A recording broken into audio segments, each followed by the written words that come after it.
Nakatagong Aswang Part 1. Mga dayo sa baryo.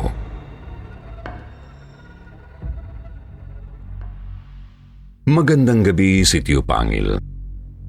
Ako po si Erwin ng Quezon City. 17 years old pa lang po ako. Pero sobrang hilig ko na po talaga sa mga horror at suspense stories simula pa noong maliit pa lang ako. Ang hilig na ito ang isang dahilan kung bakit nahumaling ako sa mga horror narration channels sa YouTube. At ito rin po ang dahilan kung bakit ako lumiham ngayon.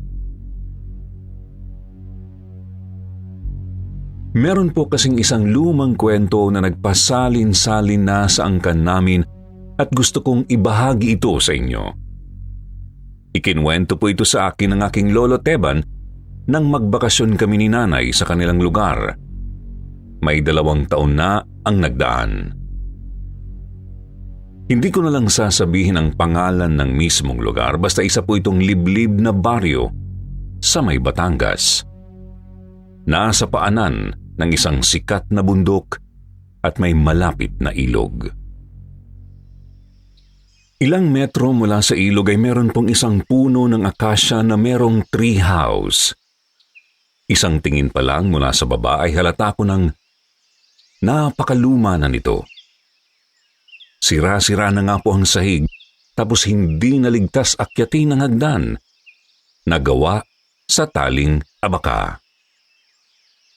Subalit nakuha po talaga ng tree house na yun ang kuryosidad ko.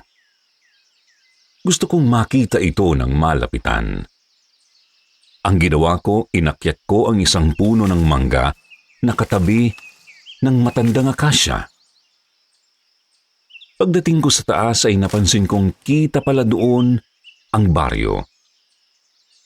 Kita ko ang bahay ni na lolo at pati ang ilog. Kita ko rin ang luma at maliit na simbahan ng lugar. Ang sabi ni Lolo Teban, noong panahon pa raw ng mga Kastila itinayo ang simbahang yun. Tapos inayos lang at sinimento ng mapalayas ang mga mananakop na Hapon. Maingat akong tumulay sa malaking sanga na nakaturo sa mismong treehouse. Sumilip ako. Napakakapal ng sapot ng gagamba na bumabalot sa buong bahay. Kaya naman, bumaba ako sa puno ng mangga. Tapos ay naghanap ng tangkay na pwedeng magamit. Nang makakita ng payat ngunit mahabang sanga na meron pang mga dahon, umakyat ako ulit sa puno. Ginamit ko ang hawak na kahoy para hawiin ang makapal na sapot. At noon ay halos malaglag ang kaluluwa ko pabagsak sa lupa nang makita ko ang isang itim na kalansay. Nakalapag ang mga buto-buto nito sa isang papag na nasa isang gilid ng treehouse. Nakasuot ng baro at pantalong, kinain na rin ng kalumaan. Nakalagay ang kanang kamay sa bandang dibdib tapos may nakatumbang kahoy na baso sa tabi. Hoy, Erwin! Anong ginagawa mo riyan? Sa muli ay nagulantang ako nang biglang may tumawag sa akin. Tumingin ako sa baba at nakitang naroroon na pala si Lolo. Bumaba naman ako. Tapos pinaliwanag ko na gusto ko lang masilip ang loob ng lumang treehouse. Pagkasabi ko noon ay tumingala si Lolo at tinignan ang bahay-bahayan sa puno. Bumuntong hininga, nagkamot ng batok, tsaka tumingin sa akin. O apo, nakita mo ba yung itim na kalansay? Tumango naman ako sa tanong ni Lolo. Pagkatapos ay inutusan niya akong umakyat ulit sa puno para manguha ng manggang hilaw. Kakainin daw namin habang ikinikwento niya sa akin ang tungkol sa mga nakita ko. Nasabik naman ako kasi nga nakuha talaga ng mga yon ang kuryosidad ko. Nang makakuha na ako ng iilang manggang hilaw, naupo kami sa tabi ng ilog at doon ay kinwento niya sa akin ang tungkol sa magkakaibigang Isko, Simeon, Inga, Anita at ang nakatagong aswang ng baryo. Ito po ay isang salaysay na puno ng kilabot, panlilinlang, hinagpis, pagkamuhi at pag-ibig. At ito rin mismo ang kwentong ibabahagi ko sa inyo ngayon. Isang kwentong si Simeon mismo ang nagsalaysay sa aking lolo Teban. Ako si Simeon, isang batang ipinagkatiwala lamang ng aking mga magulang kay Padre Julian. Sa katunayan, Teban, hindi ko na naaalala ang aking ama at ina, sapagkat bagong silang pa lamang ako nang ibinigay sa pari. Pinalaki naman ako ni Padre Julian ng maayos, sang-ayon sa salita ng Panginoong Hesus, sa gabay ng banal na Birheng Maria at sa proteksyon ng Arkanghel San Miguel. Nagpalipat-lipat kami ng lugar at parokyanong pinagsisilbihan, bagamat palaging liblib na pamayanan ang aming napupuntahan. Paano ba naman kasi mababa ang tingin ng mga banyagang praile sa mga paring Indio? Kaya naman ang mga paring Indio na ito ang siyang inaatasan sa mga lugar na malalayo sa mga bayan. Biro nga ng mga tao, kaya ayaw lamang ng mga prailing Kastila na maputikan ng kanilang mga sutana o pagpawisan sa masusukal na daan. 1871, 15 anyos pa lamang ako noon at kakaupo pa lang ng bagong gobernador general na si Rafael Izquierdo y Gutierrez.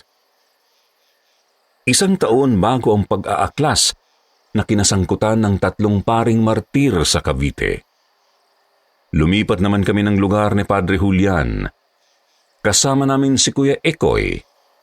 Katulad ko, ay sakristan din ni Padre Julian, si Kuya Ekoy. Bagamat mas matanda siya sa akin ng halos 10 taon, may kakayahan din itong manggamot. Nagmula raw kasi siya sa angkan ng mga albularyo. At noon nga ay napadpad kami rito sa inyong baryo, Teban. Pagkarating namin ay magiliw kaming sinalubong ng Teniente del Barrio na si Castro. Kasama niya ang asawang si Trinidad at anak na si Anita. Pinakita nila sa amin ang isang bagong tayong kapilya na may maliit na bahay sa likod. Gawa lamang sa kahoy ang mga ito sapagkat hindi naman nagbigay ng pampagawa ng simbahan ang mga prailing Kastila. Sa katunayan ay walang silid ang maliit na kubo na tutuluyan namin. Mayroon lamang itong mesa. Tapos maglalatag lang kami ng mga banig sa sawaling sahig bilang tulugan. Maliit at payak, pero labis na namin yung ikinatuwa. Kahit kasi ganoon, ay yun naman ang pinakamagandang pwedeng ihandog sa amin ng maliit na baryo. Sabi nga ng tiniente, nasisikapin daw nilang mabigyan kami ng masasarap na pagkain. Subalit, tumanggi kami at sinabing hindi naman kailangang palaging masarap ang nakakain. Ang mahalaga ay magalak sa kung ano ang kaloob ng Panginoon.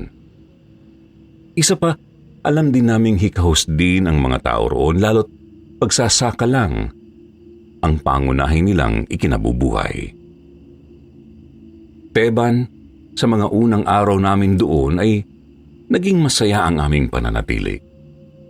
Mayroon nga lang dumating na mga dayo sa baryo sa loob lamang ng 1 buwan.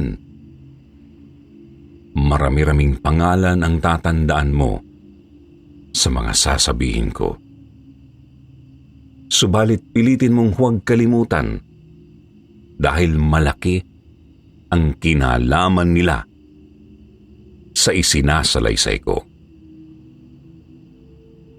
Una sa mga dumating ang pamilya ng mga mangangaso. Sina Mang Kulas, Aling Mercedes, tapos ang kambal nilang anak na sina Isko at Inga. Nakatutuwa nga sapagkat agad kaming nagkasundo ng kalbong si Isko at naging malapit na magkaibigang magkapatid ang turingan. Hindi ko naman itatangging agad akong nabighani kay Inga sapagkat tila ba isa siyang hiyas sa aking paningin. Maamo ang mukha, mapungay ang mga mata, at maaliwalas kong ngumiti. Siyempre, hindi ko naman sinabi yun sa kanyang pamilya kasi ayaw ko namang pangilagan niya ako. Takot din ako kay Mang Kulas dahil mabalasik kong titignan ang mukha nito. Isang araw nga noon ay binigyan ko ng adobong manok na luto ni Kuya Ikoy, si Isko. Kako ibigay sa kanyang pamilya. Kakaunti lang yun, pero masarap naman. Subalit nagtaka ako nang tumanggi si Isko. Sabi niya may karamdaman daw kasi sila ni Inga. Sinisikmura daw sila kapag nakakakain ng mga pagkaing matatapang at maraming pampalasa. Kaya naman, binalik ko na lang sa kubo ang adobo, tapos sinamahan na lang ang magkapatid na mamitas ng saging. Sunod namang napadpad sa baryo ang isang kakaibang matanda na si Manang Tina. Kapatid daw ito ng albularya ng baryo na si Manang Soleng. Pundido ang pag-iisip ng dayong ito. Dulot daw ng pagkasunog ng bahay sa pinagmulang lugar. Nangamatay daw ang asawa at 2 anak. Kaya kinuha na lamang ng nakatatandang kapatid upang doon na patirhin sa baryo. Nalaman ko naman ang kwento ni Manang Tina kasi malapit si Anita kay Manang Soleng. Dakilang madaldal kasi ang anak ng tinyente.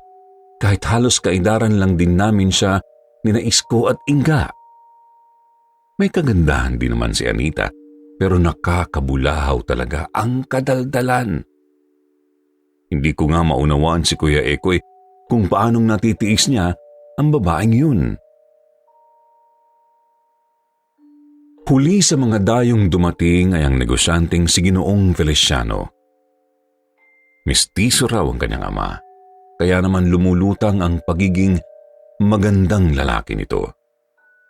Kasama ng lalaki ang buntis na asawang si Dolor at ang alila nilang si Ason. Bagamat hinuha ni Anita ay may lihim na ugnayan talaga ang doktor at ang alila dahil napapansin daw niyang iba ang kanilang tinginan. Nagpunta sila sa baryo dahil may nabili raw ang doktor na isang lupang sakahan sa malapit. Kailangan nilang mamalagi sa baryo sa loob ng iilang buwan upang asikasuhin ang nasabing sakahan. Sa loob ng 3 linggo ay naging masaya ang buhay namin sa baryong yon. Nagtulungan pa nga kami ni Isko, Inga at Anita na ayusin ang isang bahay-bahayan sa ibabaw ng akasya. Ito ang mismong puno na malapit sa ilog ng baryo. Nahirapan kami, pero mabuti na lang at tumulong naman si Mang Kulas sa paggawa. Naging tambayan namin yun, bagamat paminsan-minsan ay pinagpapahingahan din ng mga taga-baryo.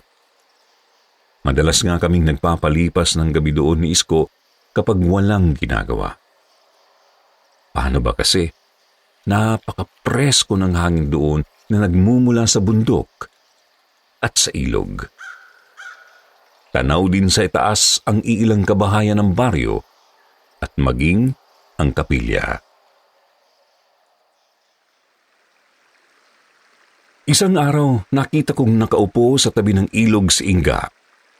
Nakaharap sa tubig, ngunit halatang wala sa mga alon ang tingin. Hindi kasi maipinta ang itsura nito at malamlam ang mga mata. Kaya naman nilapitan ko ang dalaga para kausapin. Magandang hapon, Inga. Ano ba't nakatulala ka dyan? May matutulong ba ako? Sabi ko nang umupo sa kanyang tabi. Wala naman, Simeon. Medyo may sama ng loob lang ako kina nanay. Ang daming kasing binabawal sa akin kasi nga raw may sakit ako. Bawal ganito, bawal ganyan. Ewan? Kung para naman sa ikabubuti mo, bakit hindi mo nalang sundin, di ba? Nakakasakal na kasi, Simeon. Sawang-sawa na ako sa ganito. O sige, ganito. Gusto mo hatiran kita ng adobo mamaya? Eban, kita kong nagliwanag ang mukha ng iniibig ko. Saglit pa nga akong natigilan dahil bumagay ang kanyang ganda sa biglang pag-ihip ng hangin sa kanyang buhok. Sabi niya, matagal na raw kasi mula nang huli siyang makakain ng adobo. Sagot ko naman sa kanya, ayos lang naman siguro na kumain siya noon. Basta konti lang. Kaya nangako akong dadalhan ko siya ng adobong manok mamayang gabi. Naalala ko kasing meron pang natirang adobo na tanghalian namin noon. Sabi ko doon kami sa puno ng mulave na nasa kabilang dako ng baryo. Baka kasi makita kami ni Isko kapag sa bahay-bahayan kami nagtagpo. Masayang nagpaalam sa akin si Inga. Ako naman ay bumalik na sa tinutuluyan namin ni na Padre Julian.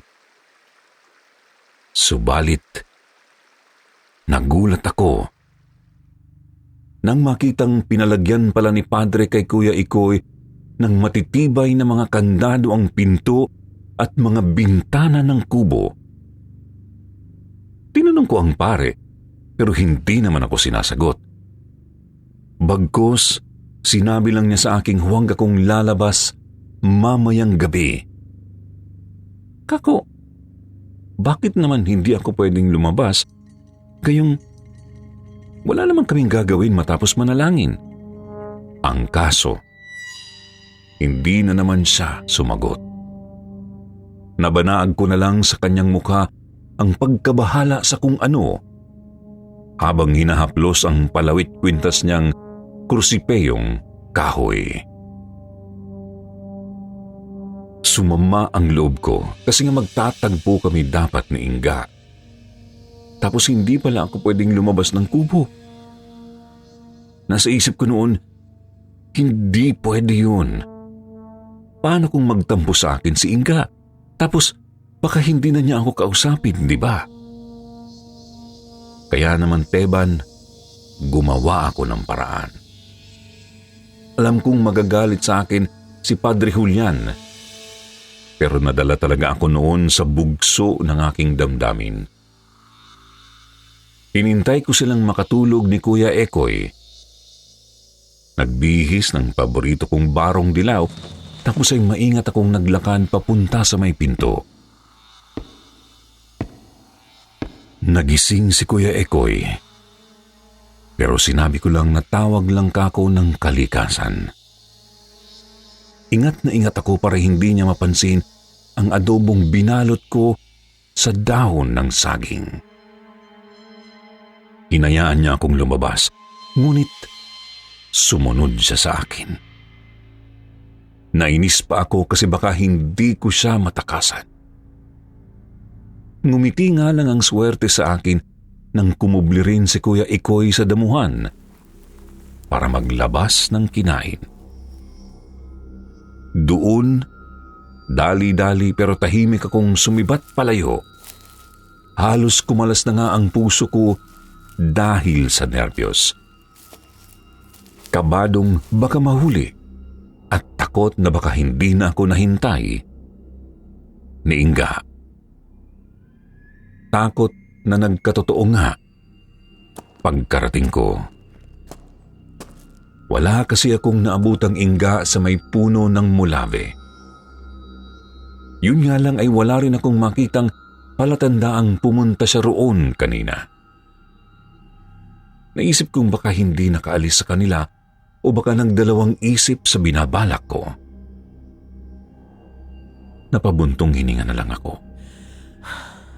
Sinapak ang katawan ng puno, tapos lupaypay ang balikat na umupo sa isang malaking ugat.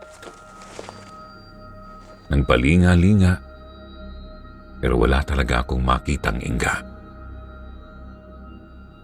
Ang natatanaw ko lang ay ang madilim na gubat na napipintahan ng malamlam na liwanag ng bilog na buwan.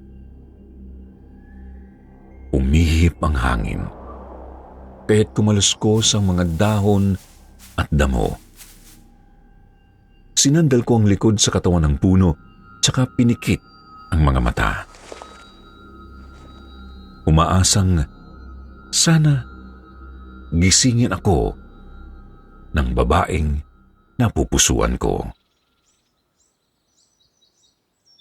Ginising nga ako ni Inga, subalit kita kong sumisilip na ang bukang liwayway. Abot-abot ang paghingi ng tawad niya sa akin kasi hindi raw siya nakalabas ng bahay nang nagdaang gabi. Nagtaka naman ako kasi hindi talaga maayos ang kanyang bihis. Basang-basa ng pawis tapos madungis ang bandang harap ng bestida. Sabi lang niya sa akin ay sinumpong na naman daw kasi siya ng kanyang karamdaman. Mataas ang lagnat kagabi, tsaka nagsuka. Nakapuslit lang daw siya noon kasi tulog na ang kanyang mga magulang at kapatid. Nabahala naman ako kaya sinabihan ko siyang umuwi na at magpahinga. Malamig pa naman ang hangin kako, baka makasama sa kanya. Hindi ko na nga rin inalok sa kanya ang adobo. Adobo na hindi ko na rin alam kung saan na napunta. Ang pagkakatanda ko kasi ay hawak ko lang yun nang makatulog. Hinatid ko si Inga malapit sa kanilang bahay, ngunit sakto lang ang layo para hindi ako makita ni Namang Kulas. Hindi ko na naramdaman ang saya sa mga sandali na akay-akay ng bisig ko si Inga kasi pinaghaharian ako ng pagkabahala. Bahagya pa kasing nahihilo ang dalaga at nahihirapang maglakad. Nang matanaw kong pumasok na siya sa pinto ng kanilang bahay, naglakas loob na rin akong umuwi. Peban, hinanda ko na noon ang sariling harapin ang galit ng pari. Nagtaka nga lang ako kasi may nakita kong nagkakagulong mga taga-baryo sa may di kalayuan. Tuloy-tuloy lang ako sa paglalakad hanggang sa nakasalubong ko na nga sina Kuya Ekoy at Padre Julian. Lintik kang bata ka, saan ka ba nagpupunta? Nagngangalit ang pari nang makita ako. Sa totoo lang, Teban, yun ang unang pagkakataon na nakita ko siyang ganoon. Mahinahon at kalmadong tao kasi si Padre Julian eh. Wala talaga sa pagkatao niya ang magalit ng husto kahit pa kapag nagpapasaway kami ni Kuya Ekoy. Padre Julian, ano ho ba kasing problema? Bakit pa ayaw niyo akong lumabas? Hindi mo ba alam? May aswang sa baryong ito. Hayan nga at nadali ang kalabaw ng magsasakang si Mang Toryo. Paano kung tiyan mo ang nabutas ng isang yun? Teban, labis kong ikinagulat ang sinabi ng pari. Kinaladkad niya ako papunta sa kinaroroonan ng patay na hayop at doon ay nangilabot ako sa nasaksihan. Wakwak ang tiyan ng kalabaw, ngunit wala ni isa mang laman loob na natira. Ipinagduldulan sa akin ni Padre Julian na aswang ang may gawa noon. Imposible naman kasing tao ang pumatay sa kalabaw ng ganoon. Lalo pa akong nawindang nang kumalat ang sabi-sabing ang mga dayo ang pinaparatangang aswang. Sabi ng Teniente del Barrio, ngayon lang nagkaroon ng ganitong pag-atake sa mahal naming lugar. Oo, napakalayo nito sa bayan. Pero tahimik at payapa ang buhay namin dito. Ngayon lang nabasag ang katahimikan yun nang may mga nagsidatingang bagong lipat. Napatanong ako sa sarili. Ibig sabihin ba ay kasama kami sa pinaghihinalaang aswang? Ako, si Padre Julian at si Kuya Ekoy. Mga bagong lipat din kami sa baryo eh. Ang pamilya kaya ni Namang Kulas? Si Manang Tina kaya at ang negosyante? Gumuhit din sa isip ko ang mga ikinilos ng pari bago ang pagsalakay ng aswang. Ewan pero naghinala agad ako na para bang alam niyang darating ang nasabing halimaw. Pinaayos niya ang pinto at mga bintana eh. Tsaka nababahala na pinagbawalan ako bigla. Iginala ko ang paningin. Hinanap si Anita na sigurado akong kasama sa nagkukumpulang mga tao. Ilang minuto pa ay namataan ko nga ang kulot na buhok ng dalagang madaldal. Agad ko naman siyang hinila papunta sa isang tabi para kausapin. Nagkataon ding nakita kami ni Isko na agad ding lumapit.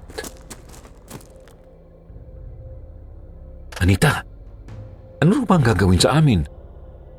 Kakainis naman oh. Ngayon pa talaga nangyari to kung kailan masama ang lagay ni Inga. Napasimangot ako sa sinabi ni Isko nang maalala ang dalagang napupusuan ko. Hindi kasi talaga maganda ang kalagayan nito nang ihatid ko sa kanila. Ako rin ay tinanong si Anita kung palalayasin ba kami sa baryo. Sagot naman ni Anita, "Teka naman, isa-isa lang ang tanong, mahina ang kalaban.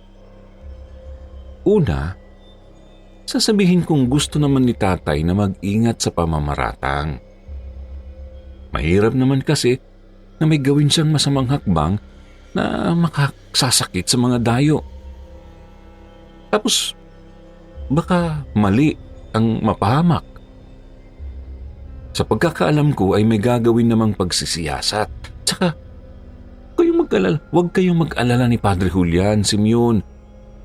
Ang sabi kasi ng mga tao, malabong alagad ng Panginoon ang aswang. Ang totoo nga niyan, hihingi pa ng tulong sa pare para dasalan ang buong baryo." Nakahinga ako ng maluwag sa narinig. Si Isko naman ay nagkamot ng batok at napayuko. Agad ko naman siyang tinapik at sinabing huwag siya mag-alala. Magiging maayos din ang lahat. Tumingin ako ulit kay Anita at napansin kong matalim ang titig nito sa kaibigan ko. Mabilis nga lang niyang binawi ang titig ng mag-angat ng tingin si Isko. Sabi ng kalbong binata, "O siya, Simeon, mauuna na ako. Baka kailangan ng tulong ni nanay sa pag-asikaso kay Inga eh." "Sige kaibigan, kumusta mo na lang din ako sa kapatid." Naputol ang sinasabi ko nang kurutin ako sa tagiliran ni Anita. Biglang tumawa ang dalaga na ipinagtaka naman ni Isko. Galit akong napatingin kay Anita na putuya namang nakangisi sa akin. "Ano bang problema mo?" Singhal ko kay Anita nang makaalis ang kaibigan ko. "Sus, kunyari ka pa. Halata ko namang may pagtingin ka kay Inga eh." "Magdahan-dahan ka nga dyan sa sinasabi mo." "Oo, nagagandahan ako sa kanya. Pero kaibigan lang naman ang tingin ko sa kanya." "Huwag ka na magkaila. Basang-basa kita, Simeon. Pero oy, pag-ingat ka ha. Sa lahat kasi ng mga dayo, pinakamalakas ang hinala ni tatay na ang pamilyang yun ang mga aswang." Nagtataka akong tumitig kay Anita. Kinumpirma naman niya ang sinabi. Tinanong ko kung bakit ganoon ang sapantahan ng tinyente. Tugon niya sa akin, "Simeon, isipin mo ha. Ayaw ng mga aswang sa asin at mga pampaanghang kagaya ng bawang. Noong inalok mo sila ng adobo, hindi ba't tumanggi sila?" Kunot-noo ko namang wika. Tumanggi sila kasi may sakit nga yung magkapatid. Alangan namang kumain sila nun para lang patunayang hindi sila aswang. Tapos magdusa sila sa karamdaman nila, di ba? Simeon. Alam ko namang may nararamdaman ka kay Inga. Pero isang tabi mo muna ang damdamin mo. Oo nga't pwedeng may sakit lang talaga sila, pero paano kung nagkukunyari lang pala sila? Anita naman may malalang sakit nga ngayon si Inga, di ba? Paano naman siya mangangaswang kung masama ang pakiramdam niya? Masama ang pakiramdam. Tapos, nataong kabilugan ng buwan? Simeon, hindi kita pipiliting maniwala. Ang sinasabi ko lang, mag-ingat ka. Nanigas ako sa kinatatayuan sa mga sinabi ni Anita. Namalayan ko na lang na naglalakad na pala siya palayo sa akin. Pagkatapos ay nanumbalik sa isip ko ang kakaibang ayos ni Inga nang puntahan niya ako sa may puno ng mulave. Ayokong maniwala pero paano kung sino ang aswang na sumalakay sa baryo? Tama kaya ang hinala ni Anita na ang pamilya ni Namang Kulas, Aling Mercedes, Isko at Inga ang mga halimaw? Buong umaga kong hindi mapalagay noon, Teban. Pabahis-bahis lang ako sa may likod ng tinutuluyan naming kubo. Paikot-ikot sa isip ko ang mga sinabi ni Anita tungkol kay Inga. Sinusubukan ko ring bigyan ng katuwiran sa sarili ang mga napansin sa dalagang napupusuan ko. Sila nga kaya talaga ang mga aswang? Kung ganoon, sino kaya sa kanila ang pumatay sa kalabaw? Si Inga kaya mismo? Siya yung nakita kong kakaiba kaninang madaling araw eh. Tapos, wala naman sa labas ng bahay nila ang sino man sa kanyang mga kamag-anak nang ihatid ko siya. Paano naman kung wala pala talaga sa kanila ang nakatagong aswang ng baryo? Ibig sabihin ay haharapin nila ang maling paratang na maaaring magpahamak sa kanila. Nasapok ko ang ulong magulo. Pinunasan ng pawisang noo at saka nagpalinga-linga. Natanaw ko si Kuya Ekoy na nagsasampay ng mga nilabhang damit. Saglit akong nagtaka. Kasi nakita ko roon ang paborito kong dilaw na baro. Sa pagkakaalala ko, yun ang suot ko kagabi bago lumabas ng bahay. Tinignan ko ang sarili at napansing, kulay tsokolate na nga ang suot ko. Pinalitan ba ni Kuya Ekoy ang aking baro nang makatulog ako? O sadyang guni-guni ko lang na yung dilaw ang naisuot ko? Napatingin ako ulit sa nakatatandang sakristan. Doon ay bahagya akong naliwanagan nang maalalang galing nga pala sa angkan ng mga albularyo si Kuya Ekoy. Mabilis kong lumapit at agad siyang tinawag. Bati niya sa akin, "Oh, magandang umaga, Simeon. Kumusta ang lakad natin kagabi?" Sulit ba ang pagtakas at ang sermon pag-uwi? Napakunot ang noo ko sa narinig at napayuko. Tinanong ako ni Kuya Ekoy kung ano raw ba ang iniisip ko. Kanina pa raw kasi niya ako napapansing aburido. Hindi lang niya ako malapitan kasi nga abala siya sa paglalaba at pagsasampay. Nagpalinga-linga ako nang masigurong walang ibang tao sa paligid. Sinimulan ko ng isalaysay sa kanya ang mga hinala ng tinyente tungkol kina Inga. Kita kong nanlaki ang mga mata ni Kuya dahil sa pagkabahala at gulat. Pinalatak nito ang dila tapos nagsabing, "Delikado yan, Simeon. Hindi lang naman kasi ang pag-iwas sa mga pampalasa ang palatandaan kung aswang ang isang tao. Hindi rin naman malabong totoong may sakit nga si Inga. Kaya ganoon siya nang iyong makatagpo. Teban, hindi ko alam kung mag-aalala ba ako o matutuwa sa posibilidad na hindi nga aswang si Inga. Basta, sunod ko na lang na naipakiusap kay Kuya Ekoy na baka pwede niyang tignan ang dalaga. Kako, baka makatulong siyang patunayang hindi nga aswang ang mag-anak." Nginitian naman ako ng nakatatandang sakristan. Tinapik sa balikat at sinabihang, "Susubukan ko, Simeon, pero hindi ako mangangako." Matapos naming mananghalian ni Kuya Ekoy, nagpaalam na kami kay Padre Julian upang puntahan nga sina Inga.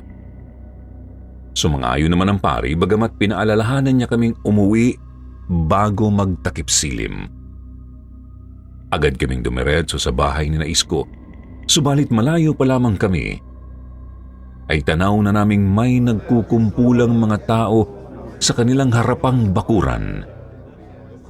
Dinig na dinig din ang pagmamakaawa ni Mang Kulas at ang palahaw ni Aling Mercedes at Inga. Madali akong lumapit hanggang sa narinig ko na rin ang galit na pahayag ng Tiniente del Barrio. "Maghunos dili tayo mga kabaryo. O malakas ang hinala nating silang mga aswang. Pero paano kung mali tayo? Paano kung makasakit tayo ng mga taong wala namang kasalanan? Makinig kayo sa akin. Idaan natin sa maayos na pagsisiyasat ang lahat." "Manahimik ka, Castro. Ang hirap sa'yo, masyado kang mabait eh. Nasasabi mo yan dahil hindi ikaw ang nawalan."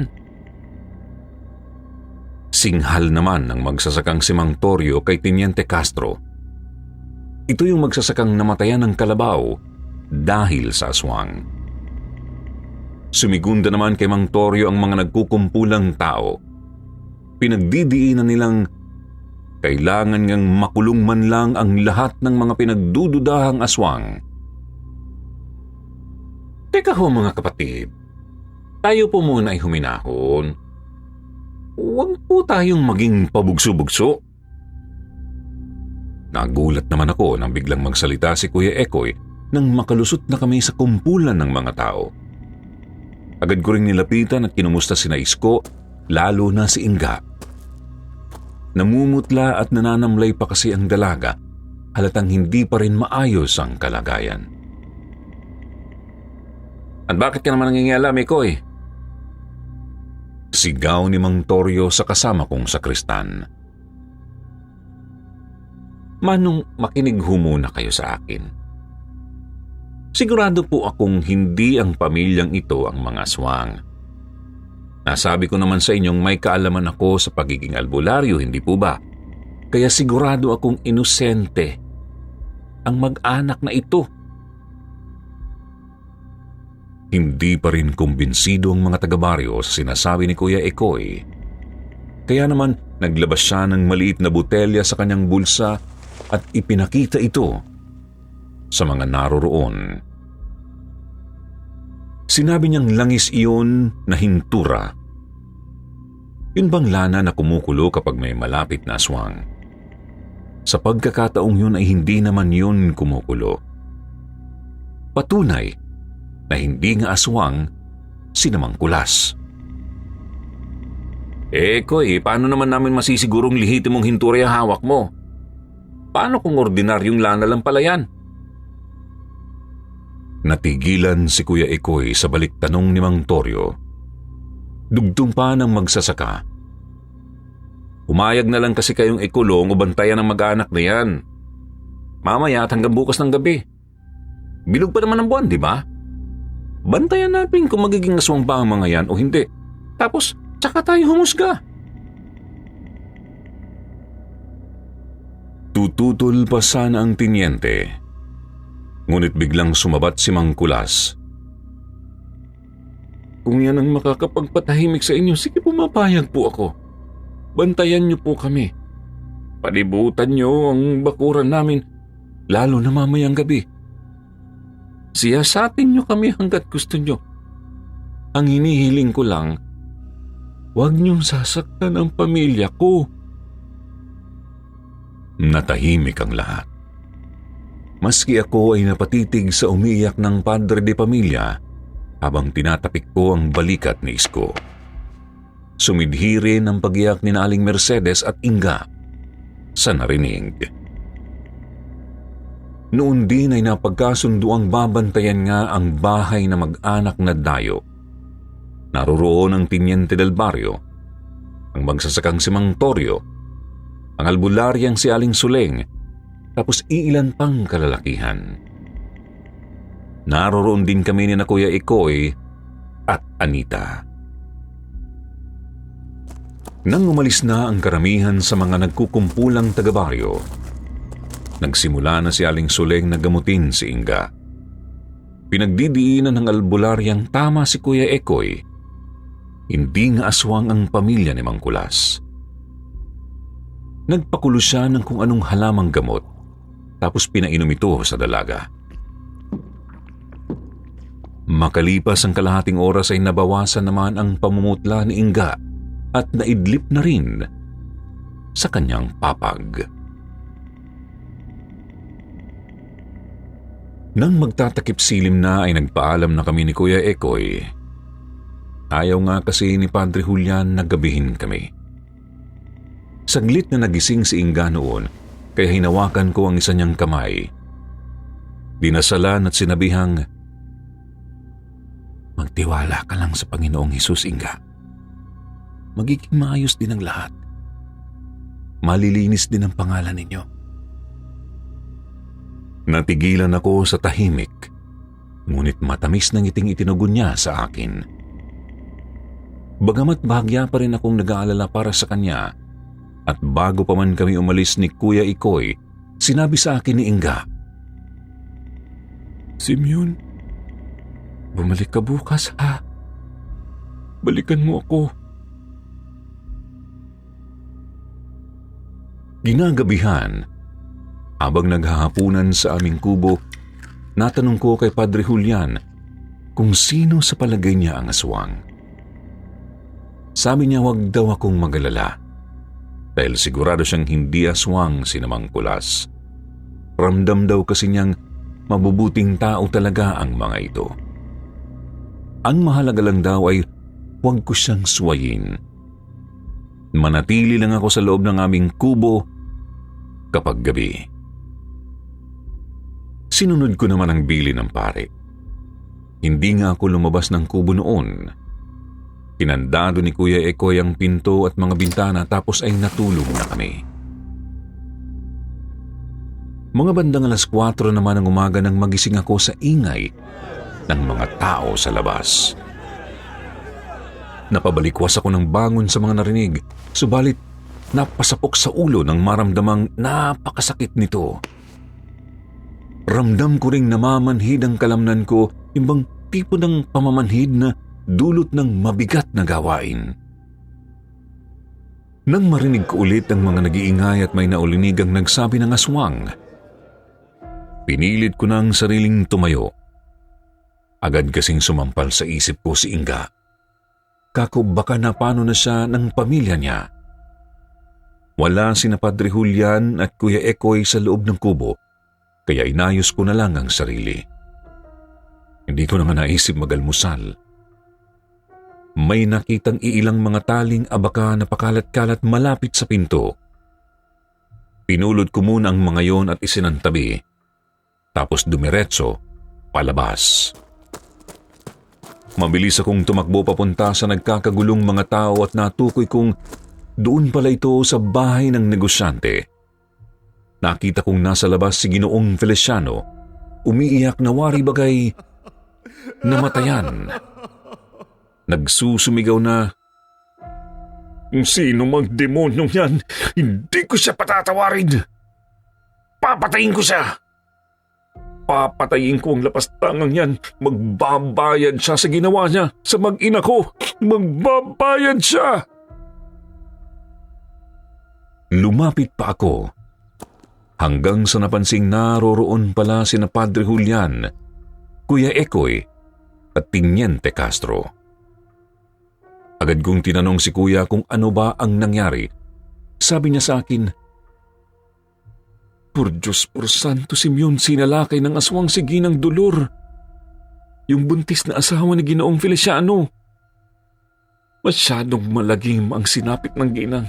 May butas sa dibdib na gawa raw ng mga kuko ng halimaw. Tapos wakwak din ang tiyan at wala na ang bata sa loob." Teban, wala akong magawa kundi mapamaang sa narinig. Tuluyang bumaon sa kaluluwa ko ang takot sa sinasabing aswang. Natauhan akong totoo nga palang mahalaga na mahuli ito sa lalong madaling panahon.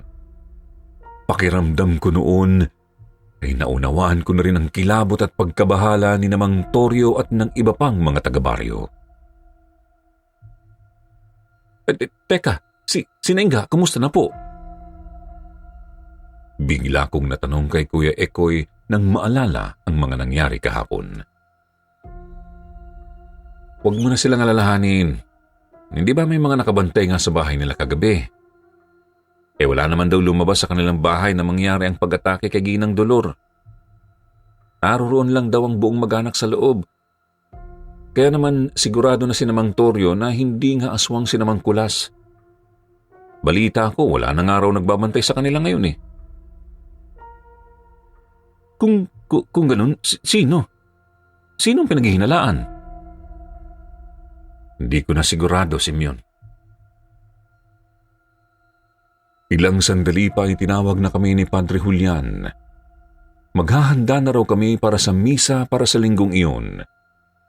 Pagkatapos ay tutulong naman kami para sa burol ni Ginang Dolor.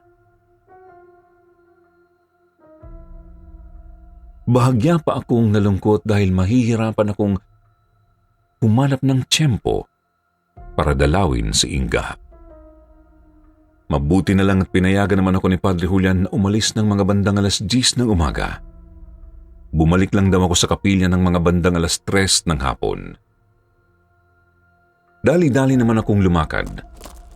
Tinahak ang daan papunta sa pakay kong bahay. Ngunit saglit akong napahinto nang matanaw si Anita na nakaupo sa bahay-bahayang nasa puno ng akasya. "Hoy, Anita! Anong ginagawa mo dyan?" Di maipintay ang itsura mo ah.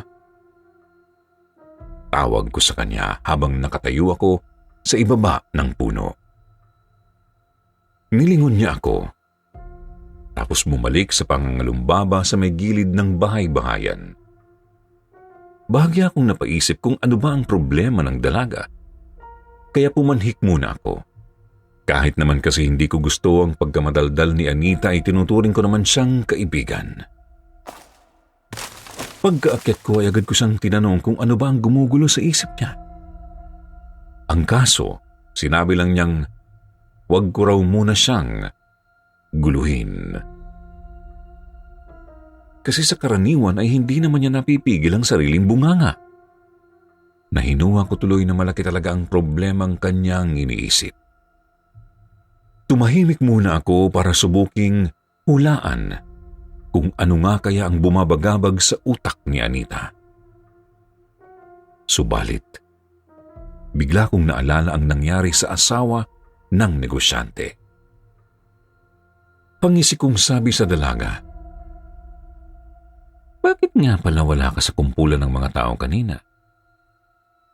Malaking kaganapan yun ah. Hindi ka ba hinihila ng pagkamausi sa muroon?" Teban, nagtaka ako dahil biglang nagbago ang damdamin sa mukha ni Anita. Nabanaag kong may naramdaman itong takot sa nasabi ko. Sa katunayan nga ay tuluyan niyang isinubsob ang mukha sa kanyang mga brasong nakahimlay sa gilid ng bahay-bahayan. "Uy! Ano ba kasi ang iniisip mo? Mukhang hindi na talaga biro yan ah." "Simeon, sige ng dulor. Hindi aswang ang pumatay sa kanya." Muli akong natigilan sa sinabi ni Anita. Dinig kong nagsimula na rin siyang humikbi. Nang makabuelo ay tinanong ko kung ano ba ang ibig niyang sabihin. Hindi siya sumagot. Tinanong ko ulit ng tinanong pero lalo lang siyang umiyak. Ayaw na talagang magsalita. Ilang minuto pa biglang tinawag si Anita ng kanyang nanay Trinidad mula sa ibaba ng puno. Pinapatulog daw ang dalaga para sa burol ni Ginang Dolor. Mabilis na nagpahid ng luha ang dalaga at saka walang salitang bumaba para puntahan ang kanyang nanay. Ako naman ay naiwang tulalang nagtataka. Hanggang sa bumaba na rin ako para pumunta kina Inga.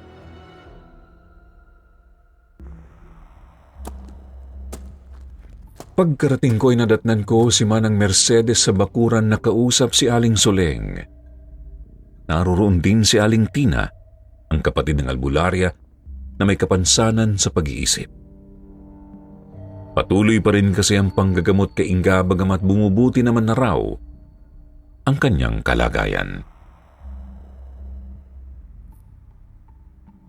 Teban, di ko maiwasang mapatitig sa babaeng may kapansanan sa pag-iisip. Sabi ni Aling Suleng, wala raw kasing maiiwan sa kanilang kubo para bantayan si Manang Tina, kaya isinama na niya. Medyo kinilabutan nga lang ako dahil kakaiba talaga ang itsura ng matanda. Malayo ang tingin. Namumula ang mata at naglalaway. Hindi naman ito mukhang bayolente pero hindi rin tuwid ang kilos ng kanyang katawan. Nanginginig-nginig at bahagyang baliko. Tumatawa-tawa nga rin at nagsasalita na mag-isa. Naputol lang ang pagtitig ko sa matanda nang dumapo sa tenga ko ang matamis na tawag ni Inga. Napalingon ako at nakita kong kinakawayan niya ako. Agad naman akong pumasok sa kanilang bahay at kinumusta ang dalagang napupusuan ko. Tuwang-tuwa ako noon kasi kita kong masigla na pala siya. Doon ko na rin siya tinanong kung bakit nga ba siya sinumpong ng sakit niya noong bago kami magtagpo. Paliwanag niya, sa sama raw kasi ng loob niya sa kanyang mga magulang, kumain siya ng isang buong suha. Napangiwi naman ako at sinabi sa kanyang ipinagpalit niya sa suha ang adobong dala ko noon. Saglit kaming nagkatawanan, ngunit natigil din nang biglang sumeryoso ang kanyang mukha. Tapos sinabi niyang, "Oo nga pala, Simeon. May sasabihin ako. Alam mo kasi, palagay ko nakita ko ang aswang ng madaling araw na yun." Teban, nakamaang akong napatitig sa magandang mukha ni Inga. Tinitigan din niya ako at kinumpirmang seryoso ang sinasabi niya. Salaysay niya sa akin, "Madaling araw nga akong pumuslit nun, di ba? Noong papunta na ako sa may bukana ng gubat, may napansin akong malalakas na kaluskos. Nabahala pa nga ako kasi doon yun nanggagaling malapit sa puno ng mulave. Natagpuan dapat natin. Kako, baka napano ka na. Pagkatapos noon may naaninag akong malaking anino na lumayo mula sa mulave. Hindi ko nakita ng maayos dahil madilim. Nang makalapit naman ako sa puno, ay ikaw lang ang nakita kong natutulog." Tanong ko naman sa kanya kung ganun, hindi ka sigurado kung ang aswang nga ba ang nakita mo? "Oo, Simeon. Ang nasisigurado ko lang, wala pa akong nakikitang tao o hayop na sinlaki ng aninong yun. Kaya nga nag-alala talaga ako sa iyo." Bagamat nagtataka, napangiti naman ako sa huling binigkas ni Inga. Nakangiti rin ang kanyang mga matang sumagot sa titig ko. Ramdam kong nag-init ang aking mga pisngi. At napansin ko ring namumula si Inga. Naputol lamang ang tahimik naming suyuan nang dumating si Isko at idaya kaming mananghalian. Teban, napakasaya kong umalis sa bahay ni na Inga noon. Ganadong-ganado nga rin akong tumulong sa burol ni Ginang Dolor. Yun nga lang ay nababanaan ko pa rin ang kung anong problema sa mukha ni Anita. Makahulugan itong tumititig sa akin. Wari bagay, may gustong sabihin. Bagamat halata ko ring nag-aalinlangan ito. Nang mag-aalas 5 ay sinabihan na akong umuwi ni Padre Julian.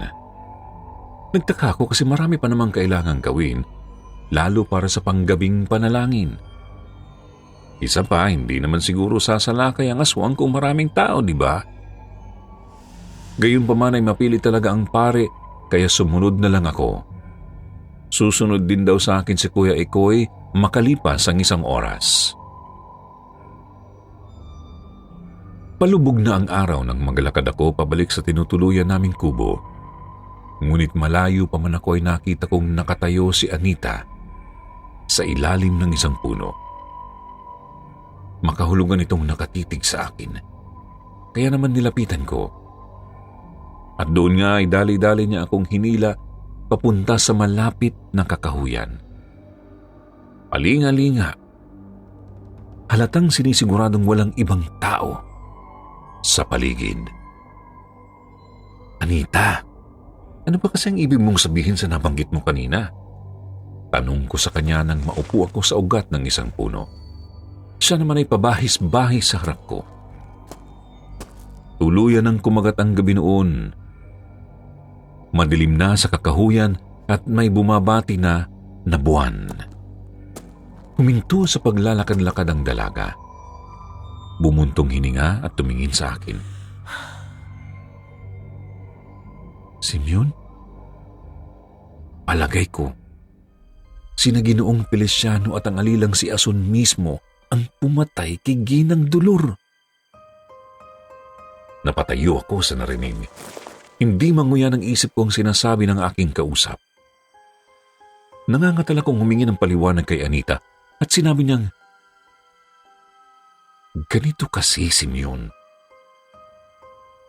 Lumunok ng laway ang anak ng tinyente tsaka nagpatuloy.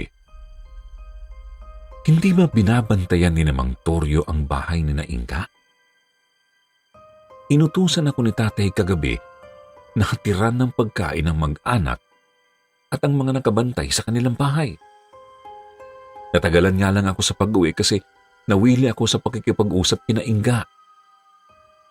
Noong malalim na ang gabi at naglalakad na ako, nakita ko sina Ginoong Feliciano at Asun sa may ilog. Malapit sa puno ng akasya. May hawak na malaking bolo ang negosyante, tapos may dala namang kumot ang alila. Parehong duguan ang mga dala nila. Kung ganun, sinasabi mong sila mismo ang... Halos ayaw nang lumabas ng boses ko dahil sa matinding pagkasindak. Hindi ko maisip kung bakit gagawin yon ng negosyante sa sariling asawang buntis pa man din. Nagsimula na namang umiyak si Anita. Sinabi niyang nakita raw siya ng negosyante bago pa man makalayo. Kaya natatakot siyang magsumbong, lalo na sa kanyang tatay. Tinapik ko naman ang kanyang likod at hinayaan siyang umiyak ng umiyak. Sinabi kong iisip kami ng paraan. Iisip kami ng paraan para mapanagot ang negosyante nang walang sino mang napapahamak. Subalit naputol ang usapan namin nang may marinig akong kaluskos mula sa damuhan. Lumingon ako at may naaninag akong aninong gumagalaw. Oo, bilog pa rin ang buwan noong gabing yun, pero madilim ang bahaging pinagmumulan ng kaluskos. Maski nga si Anita ay napatingin na rin doon. Hindi ko alam, Teban, pero nakaramdam ako ng kakaiba noong oras na yun, lalo na nang mapatingin ako sa bilog pa ring buwan. Pilit kong sinasabi sa sarili na baka hayop gubat lang yun. Ngunit hindi naman mawaksi ng isip ko na baka ang napapansin namin ay ang kinatatakutang halimaw. Hanggang sa nagulat kami nang biglang gumapang palabas ng damuhan si Aling Tina. Umuungol, naglalaway at nagngangalit ang mga ngipin. Wala pa rin sa ayos ang kilos ng kalamnan nito. Tumitig ito sa buwan, tapos ay bigla na lang humalakhak na parang dyablo. Doon na kami kinilabutan ng gusto ni Anita. Naitanong sa mga sarili kung ito na ba ang sinasabing aswang ng baryo. Nang mabilis na namang kumilos ang matanda papunta sa amin, taranta na akong hinila ni Anita pasuong sa kakahuyan. Mabuti na lang at hindi naman mabilis ang kilos ng matanda, kaya agad kaming nakalayo.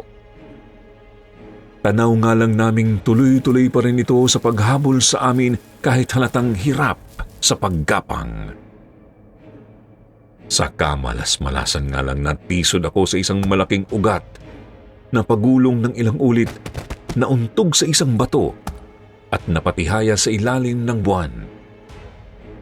Hindi ko alam, ngunit bigla na lang akong nanginig at unti-unting lumamlam ang aking ulirat. Narinig kong humiyaw ng napakalakas si Anita, tapos naramdaman kong may humablot sa kanan kong braso bago ako tuluyang nawalan ng malay.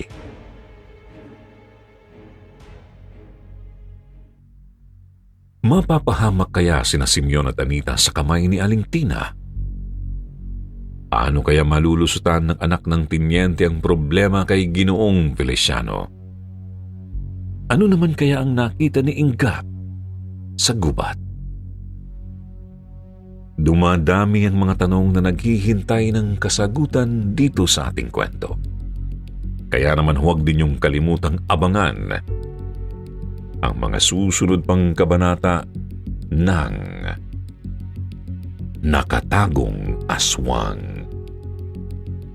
Dito lang sa Sitio Pangil.